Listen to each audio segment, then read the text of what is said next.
Good evening. My name is Mariam COF, and my topic is concerning the minimum legal drinking age. Now, there are many controversies with this issue due to for psychological, medical, and maturity reasons. But my main proposition is that the current minimum legal drinking age in the United States has failed to prevent unsafe drinking. I plead that we change the minimum legal drinking age in the United States. The legal drinking age should be changed to 18 because the reasons for keeping the drinking age at 21 are not valid. The current drinking age has promoted reckless behavior for those who are under 21 and has become ineffective. The contents that I'm going to present to you in this speech to prove my proposition is information and statistics from the National Survey on Drug Use and Health and from the National Institute on Alcohol Abuse and Alcoholism concerning underage binge drinking, and statistics on certain individual states that allow exceptions to for underage drinking, and evidence of how the minimum legal drinking age law has been influencing reckless behavior rather than preventing safe drinking. A little bit of a personal story. I had a French exchange student stay with me for a couple months.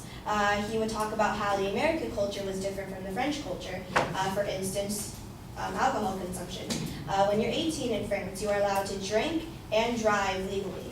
So he believes that because of this law in France, that 18-year-olds have learned to handle alcohol responsibly in driving. A little bit of a background fact, stated from Newsweek, the repeal of alcohol prohibition by the 21st Amendment on December 5th, 1933, allowed each state to set its own alcohol consumption laws. At that time, most states established the minimum legal drinking age law at 21 years old. But two states set their minimum legal drinking age law for 21 for men and 18 for women. But the effect of alcohol in culture has changed nowadays. Currently, students under 21 in school drink illegally and take dangerous risks. For instance, high school and college students will go behind their parents' backs and sneak around just to get their hands on alcohol. They will go to unsafe and unsupervised parties and other events. According to the National Survey on Drug Use and Health in 2013, 35.1% of 15-year-olds report that they have had at least one drink in their lives. And in about 8.7 million people ages 12 to 20 report drinking alcohol in the past month.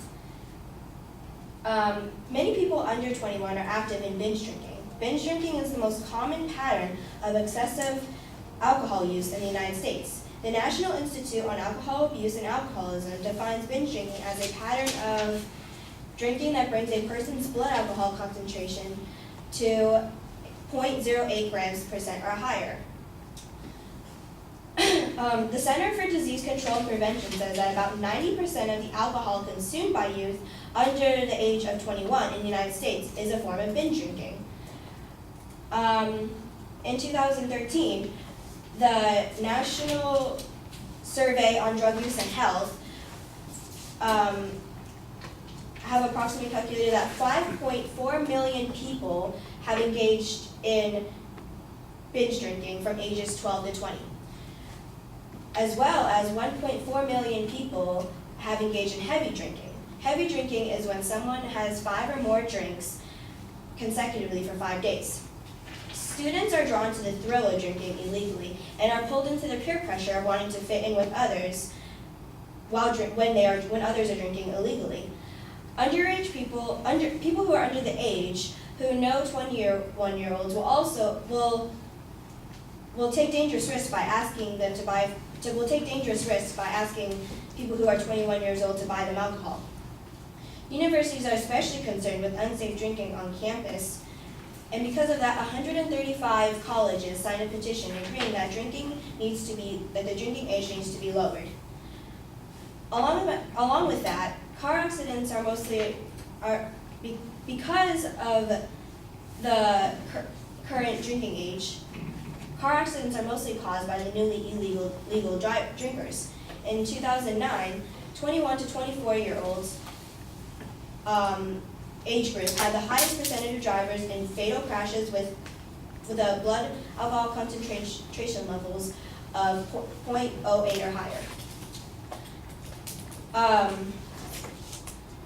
But there are exceptions in some states for underage drinking, which poses the question, why is there a minimum legal drinking age at all? Underage drinking is allowed on private non-alcohol premises with parental consent in 29 states, on non-alcohol selling premises with parental consent in 6 states, for religious purposes, medical purposes, government work-related purposes, educational purposes, as well. New York Times states that normalizing alcohol consumption will help 18-year-olds learn how to drink responsibly, and that high school and college students view drinking alcohol as a rite of passage. All this information makes one rethink, why is there a minimum legal drinking age? Why is the minimum legal drinking age 21? This issue needs to be addressed and changed due to the change in American culture. Shown in the statistics that I have presented to you, there are certain states that allow underage drinking in certain states, and that the law won't stop anyone under the age to drink alcohol. I hope you can agree with my proposition that the current minimum legal drinking age in the United States has failed to prevent unsafe drinking. Thank you.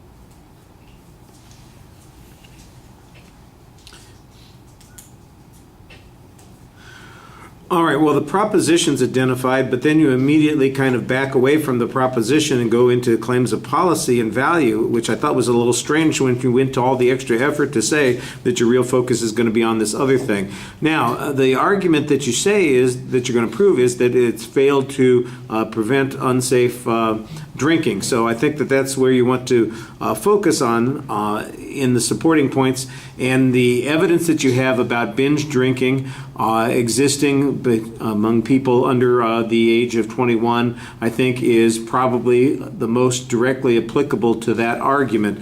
The frequency with which that occurs and the percentage of people who are under 21 who do that, though, I think that that's not quite as specific as it could be. For instance, you have a statistic that says that 90% of the alcohol consumed by people under a particular age is consumed in binge drinking, and you've got a statistic that says the number of people who have engaged in that particular behavior, by the way, I guess it's in that age group, it was a little unclear there.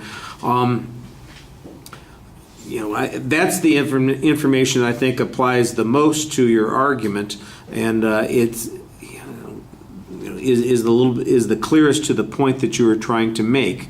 Everything else just sounds like it's about the general criticisms of the MLDA, that it doesn't work to do a couple of things like reducing traffic fatalities, or that people aren't learning to to drink responsibly. And I think the idea that people are going to learn to drink responsibly needs some kind of proof. You've basically made an assertion. You've got a conclusionary statement from the New York Times that talks about that. I thought maybe that was what the evidence, all the factual data about the variations in state rules were going to be, but then I didn't get any information from those states that says, the states that allow people to drink at 18 under particular conditions, that they have fewer binge drinkers or that they have fewer car accidents or any of those kinds of things. I didn't get any of that follow-up data. I didn't think the speech was very clearly structured. It just felt like you were kind of zipping from topic to topic without a particular pattern that was developing, and that was also problematic. So that, to me, is the biggest weakness in the argument. I did think that you did a pretty good job citing a variety of evidence, and you tried to be consistent about citing the sources. I'm not sure that it was always present in some of the claims that you're making. Sometimes, like I said, that you gave me a whole bunch of factual data about the history of the prohibition laws and what the rules are in the various states, and then I'm wondering, well, why am I getting all of that? What is the purpose of that? I like the exit line. I thought you did a pretty good job on that. Speech was a little bit long. All right, thank you.